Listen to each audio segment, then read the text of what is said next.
The galaxy was filled with countless worlds, endless stars, and civilizations that rose and fell like the tides. Yet among all these mysteries, one question burned brighter than the rest. What happened to humanity? Long ago, humans were everywhere. They were explorers who dared to cross dangerous wormholes, warriors who stood against stronger enemies without fear, and dreamers who built cities among the stars. Other species remembered them as loud, unpredictable, and stubborn, yet also brave, clever, and strangely inspiring. Humanity never accepted limits. Where others saw barriers, humans saw challenges. Where others surrendered, they fought on. But then, silence. The cradle of their kind, Earth, was abandoned. The colonies once full of life turned into ghost worlds. Their great fleets, which had once roamed every corner of the galaxy, vanished without leaving a trace. One by one, their signals stopped. Their allies tried to reach them, but no answer came. Their enemies searched for wreckage, but found nothing. And so the galaxy was left with only questions. At first, many believed humanity had destroyed itself. After all, they were known for their tempers and their endless wars. Some scholars said the humans' own weapons had finally turned against them. Others whispered that a disease had spread across their worlds, consuming them so quickly that no one had survived to warn the rest of the stars. Yet, not all believed such dark tales. Some alien elders said humanity had been too strong, too determined to vanish so easily. They claimed humans had found something greater than the galaxy itself. Perhaps they had discovered new realms, hidden dimensions, or distant universes. Perhaps they had simply outgrown the old stars and chosen to leave. But no proof ever came. Only silence. For centuries, the mystery became legend. Children on alien worlds grew up hearing bedtime stories about the missing humans. Soldiers sang old human songs before going into battle, songs filled with fire and defiance. Merchants still traded ancient human tools, swearing by their strength and durability. And in lonely spaceports, old captains spoke of the days when humans walked among them, turning every dull moment into adventure. The galaxy missed them. Even those who once called humanity their enemy felt the emptiness left behind. There had been something wild and beautiful about them, something no other species could replace. Still, the ruins of Earth remained, and from time to time brave explorers would travel there, hoping to uncover the truth. They found only broken cities, lifeless seas, and skies heavy with silence. No bodies, no ships, no answers, just the echo of what once was. Among the ruins, the most haunting sight was always the monuments. The humans had built statues, towers, and great halls of stone and steel that somehow still stood against time. On those silent worlds, alien travelers often felt the strange presence of history pressing against their hearts. The walls seemed to whisper, the streets seemed to mourn, and the empty houses seemed to wait for voices that would never return. It was said that standing on the surface of Earth was unlike standing anywhere else in the galaxy. The soil carried memories. The oceans felt deep with sorrow. The wind carried a question that no one could answer. Where did humanity go? For some, the silence was unbearable. They preferred to believe the humans were truly gone, destroyed by their own fire. It was easier than living with hope. For others, the silence was a challenge, a puzzle waiting to be solved. They searched the archives of forgotten worlds, hunted through wrecked space stations, and scanned the deepest voids. But no trace could be found. The mystery grew larger with every passing century, until it became not just a question of history, but a wound in the heart of the galaxy itself. Civilizations rose and fell, but the absence of humanity remained like a shadow stretching across the stars. And though no one could explain it, every being in the galaxy felt the same quiet truth deep inside. Humanity was not the kind to simply fade away. Something had happened. Something no one could yet understand, and one day, the truth would be found. The galaxy had long since grown used to the silence of humanity. But fate has a way of uncovering secrets when least expected. Far from the bustling trade routes and powerful empires, a small survey ship drifted along the edges of forgotten space. It belonged to the Traylan Union, a modest, starfaring people who valued curiosity more than conquest. The crew was not searching for legends or ancient truths. They were searching for minerals, scrap, and anything that could bring profit back home. Yet destiny had chosen them for something greater. The ship's commander, Loran, was a calm and thoughtful being. His people were tall, with pale skin that shimmered faintly under light, and large eyes that could see deep into the dark. Lauren had traveled many sectors, but he had never expected to touch the heart of a mystery so great. It happened on the third week of their survey. Their scanners picked up unusual readings from an abandoned human colony world, one that had been silent for thousands of years. The planet itself looked ruined, its surface scarred, its oceans gone, its sky filled with dust.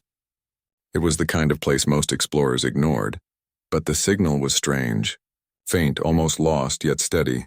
Something still lived beneath the surface. Lauren ordered the ship closer. The crew descended through the atmosphere, their vessel rattling as wind scraped against its hull. When they landed, silence greeted them. The ruins of human structures rose around them like broken teeth, sharp against the gray sky.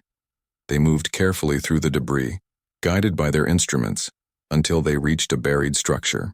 It was sealed by metal doors thicker than anything they had ever seen. Strange symbols, human writing, were carved into the steel. Time had worn them down, but the message remained. Vault 7. The crew worked together, cutting, prying, and forcing their way inside. The air that rushed out smelled of age, dust, and memories, and then they saw it.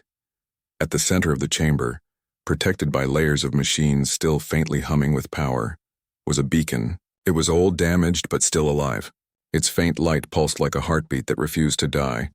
The crew stared in silence. Could this be a message from the vanished humans? With careful hands, Lauren activated the beacon. Sparks flickered, and then the chamber filled with soft blue light. A figure appeared. It was a human. His face was lined with age, his eyes weary, yet filled with quiet strength. His uniform was torn, but he stood straight as if even time itself could not bend him. His voice, though faint, carried emotion that struck the Traylon crew like thunder. "This is Captain Elias Marrow," the figure said. "If you are seeing this, then humanity is gone. And this is the reason why." The words froze everyone. Their hearts pounded. They had expected a map, perhaps a warning, or nothing at all, but this was the voice of history itself. The recording continued. Images flickered in the air, scenes of Earth, of humans laughing, building, living. Then came darkness, storms, fire. The Traylon crew could hardly breathe as they watched the story unfold. The chamber seemed to hold its breath. Dust floated slowly in the light. Every sound, every word, felt like a weight pressing down on them. For the first time in their lives, the crew understood that they were standing not just in ruins, but in the presence of a truth so heavy it could shake the galaxy itself.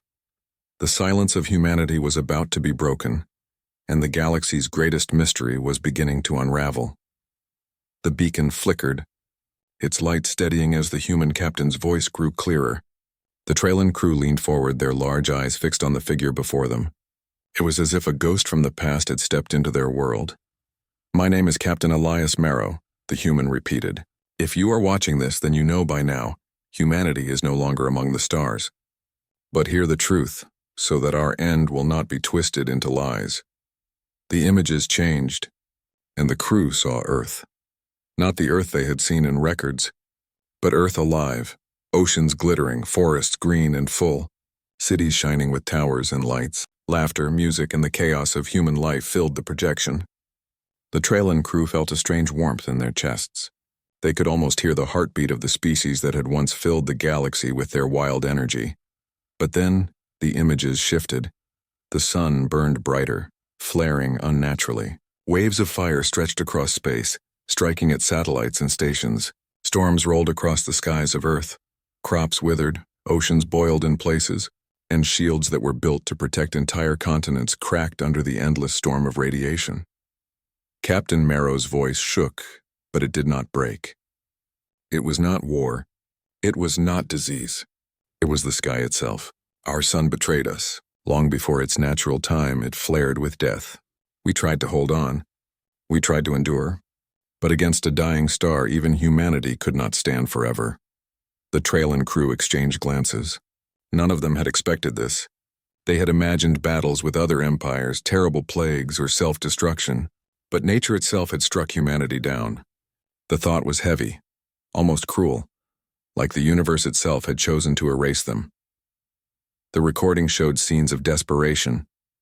Human ships fleeing burning worlds, families huddled in shelters as storms ripped through their cities, scientists arguing in vast halls, searching for answers, searching for hope.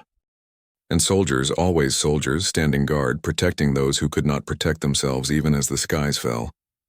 Marrow's voice grew quieter. We lost billions. Entire colonies were wiped away.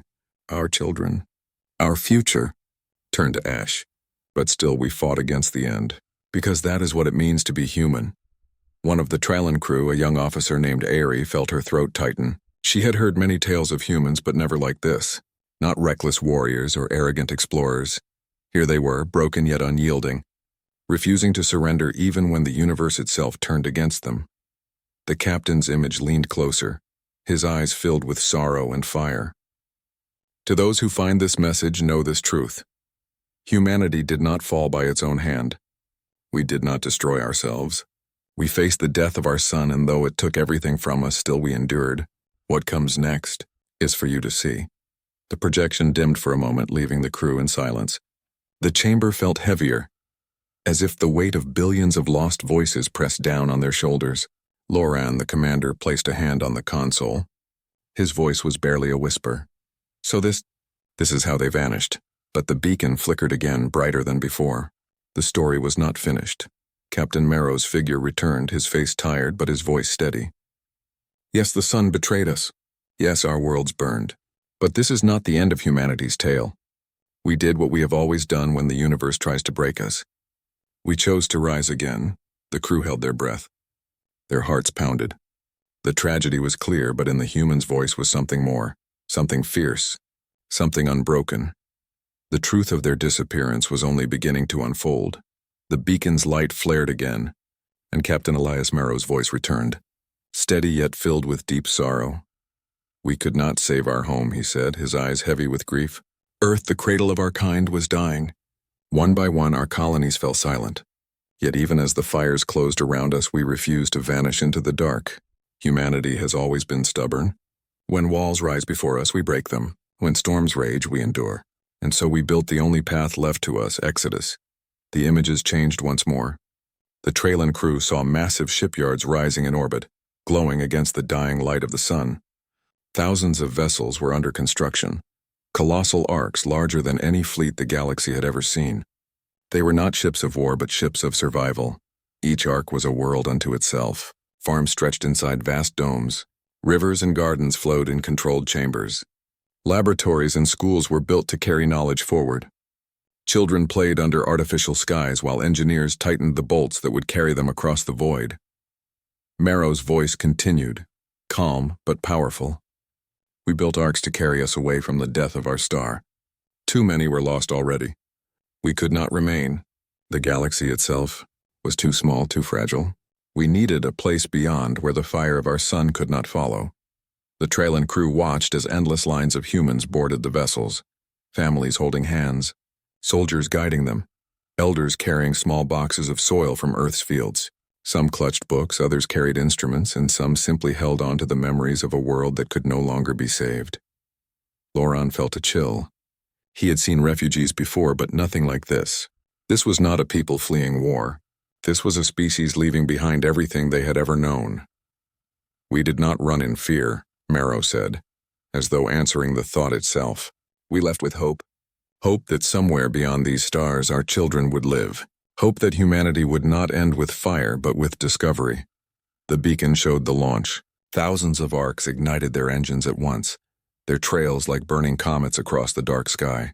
Earth lay beneath them, cracked and wounded, yet still beautiful in its sorrow. The humans looked back one last time, then turned away. Marrow's figure lowered his head. I do not know if all of us made it. The journey was long, the void unkind. But we left together. We left carrying every dream, every story, every song. Humanity did not vanish. We chose the unknown. We chose to live. The Trallon crew felt the weight of those words. Aerie, the youngest officer, wiped her eyes. They left. Not because they were defeated, but because they still believed in tomorrow, she whispered. The beacon flickered again, showing fragments of the voyage, arcs gliding through black space, fleets moving like a great river of light. Children pressing their faces to the glass, watching stars they had never seen before. Scientists studying maps of regions beyond the galaxy's edge. Soldiers standing guard not against enemies, but against despair. Even as their sun burned them, humanity had refused to die. They had gathered their strength, their courage, and their fire, and turned it into the greatest journey ever attempted.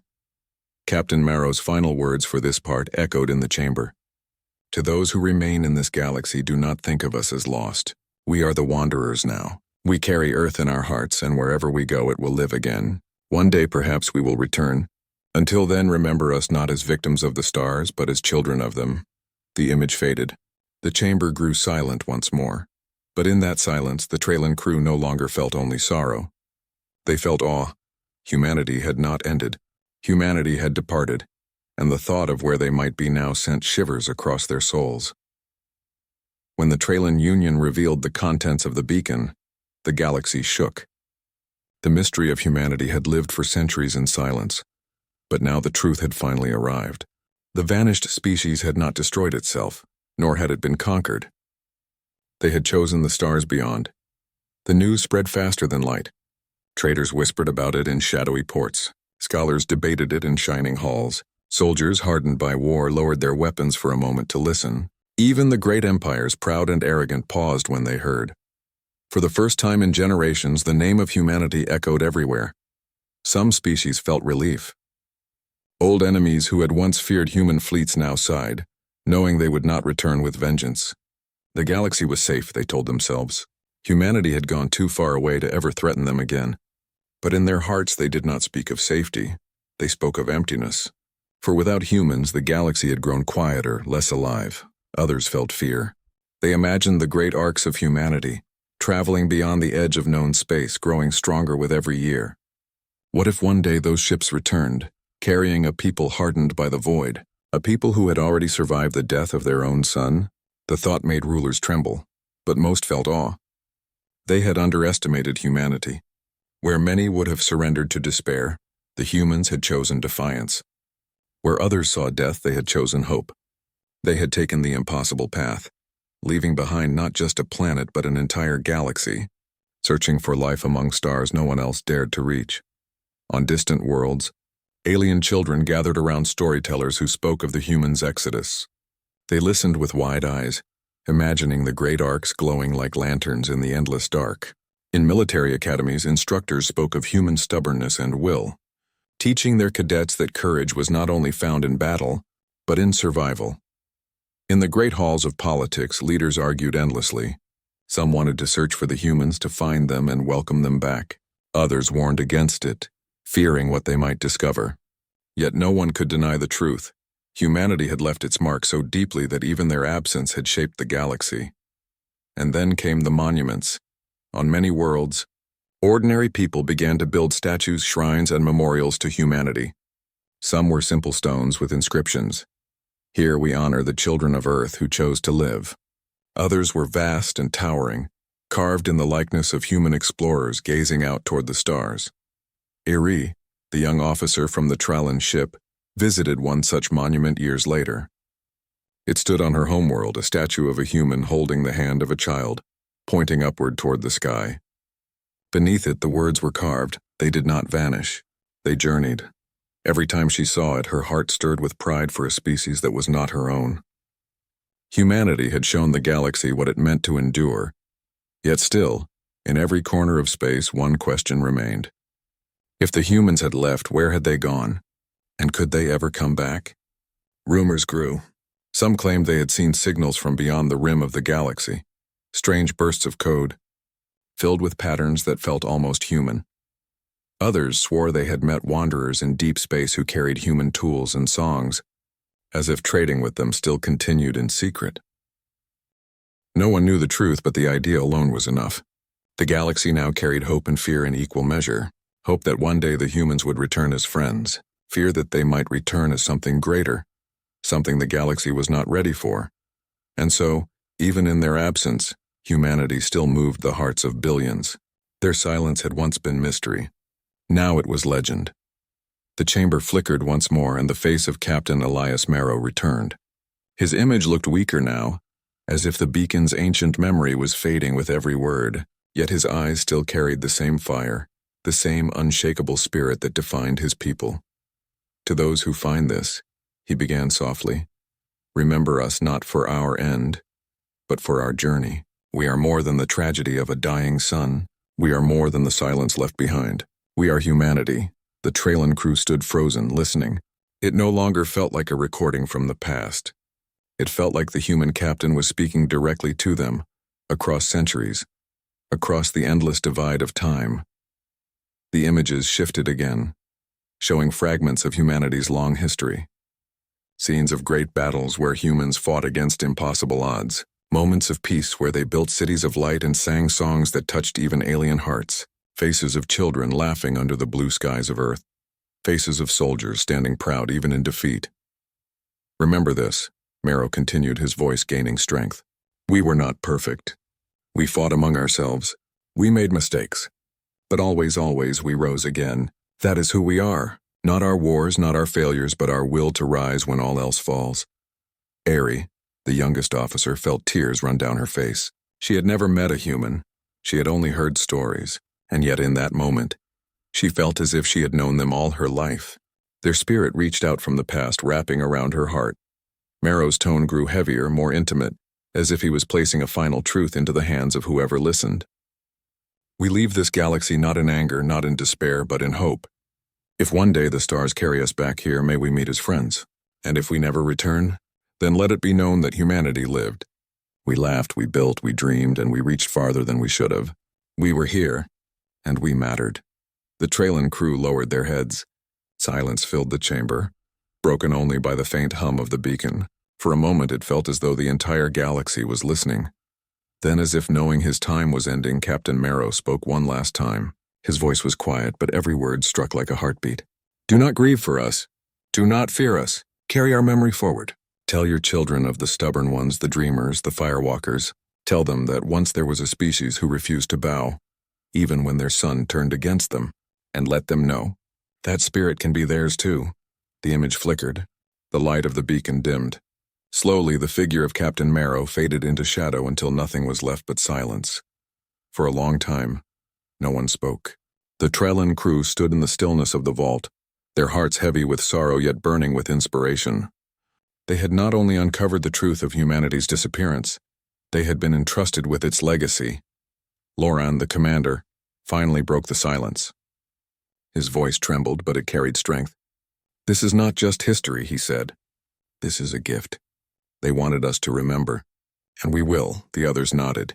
Ari placed her hand gently on the cold beacon, as if to promise the ghost of Marrow that his words would never be forgotten. Far beyond that ruined world, across thousands of systems, the message would soon spread. And with it, the fire of humanity would be lit once more in the hearts of countless beings. The humans were gone, yes, but in truth, they were still here. Because memory is a kind of survival. And the story of humanity was now carried by every species who had heard the beacon's voice. Centuries passed, yet the story of humanity did not fade. Across the galaxy, from the smallest mining colonies to the grandest empires, the tale of Earth's children became legend, not as conquerors, not as villains, but as dreamers who refused to be broken, even when the universe itself turned against them. The Tralin Union had shared Captain Marrow's message widely. Scholars studied it, artists recreated the images of Orcs sailing into the void, soldiers taught their cadets the human way, not of weapons alone, but of courage, of endurance, of hope against impossible odds. On distant worlds, children grew up imagining the stars differently. They no longer saw the void as empty or dangerous. Instead, they saw possibilities. Every shining point of light became a potential path for adventure, a promise that life could endure even beyond the end of a sun. Some species went further.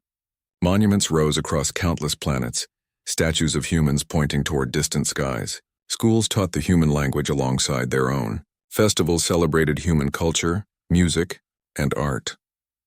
The galaxy had found a way to keep humanity alive in memory, even as their flesh and blood had disappeared into the void. And yet, the truth of humanity's journey still lingered like a whisper in the dark.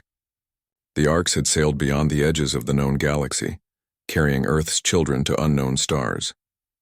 No map could trace their path, no record could capture their destination. It was a mystery greater than any before, a species that had left everything behind for the sake of life itself. The thought both inspired and terrified civilizations. Some imagined humans returning one day stronger than before, filled with knowledge and power no one could imagine.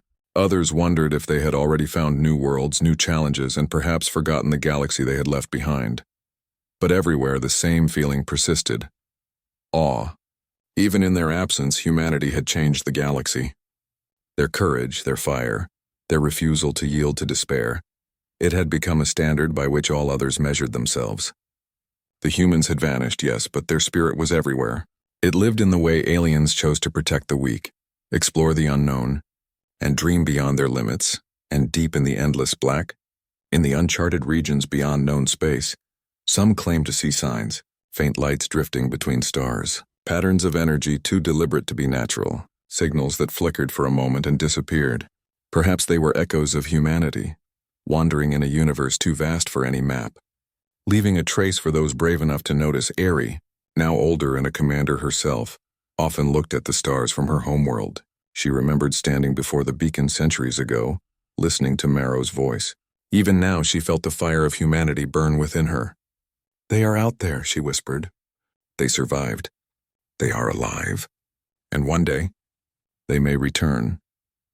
Her words were not just hope, they were a promise. For the galaxy had learned that humanity was not a species to vanish quietly. They were wanderers, builders, survivors. They carried not only their own future but the dreams of countless generations across the stars. Legends grew, songs were sung, and stories were passed down. Every being who heard the tale felt a spark of pride, courage, or longing. Humanity had left behind no empire, no armies, no weapons of fear. Their legacy was far more powerful, the idea that life, spirit, and hope could endure even when the universe itself seemed determined to erase them. And so in the silence of the void, in the whispers between galaxies, humanity remained. Not as they had once been, but as something greater, a symbol of endurance, of daring, of unyielding spirit. A species that had faced the end and chosen to rise. The galaxy waited, watching the stars. Perhaps one day a shining fleet would return, carrying the children of Earth back into the worlds they once knew. Until then, every heart that believed, every mind that dreamed carried humanity forward. And in that waiting, in that hope, humanity was never truly gone. They were still alive. They were still moving, they were still human.